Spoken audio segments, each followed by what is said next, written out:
पहलगाम हल्ल्यातील दहशतवाद्यांना शोधून गोळी मारून टाका, गोळीला गोळीनंच उत्तर द्या, अशी मागणी ठाकरेंच्या शिवसेनेचे नेते अंबादास दानवे यांनी केली आहे। पहलगाम हल्ल्याप्रकरणी लवकरात लवकर कारवाई व्हावी अशी सुद्धा मागणी दानवेंनी केली। तसंच पहलगाम मध्ये सुरक्षा व्यवस्था कमी का होती असाही सवाल दानवेंनी केला। असं वाटतं देश प्रतिक्रिया देतोय, जग प्रतिक्रिया देते, निषेध तर आहेच आहे।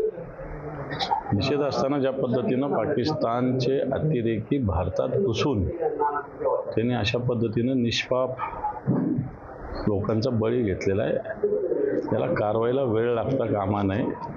हे लोक तर शोधले पाहिजे आणि गोळीनं गोळीला उत्तर दिलं पाहिजे। असं नाही, कारवाईला वेळ होता असं मी म्हणणार नाही, परंतु लवकरात लवकर कारवाई व्हावी अशा प्रकारची भावना जनतेची आहे।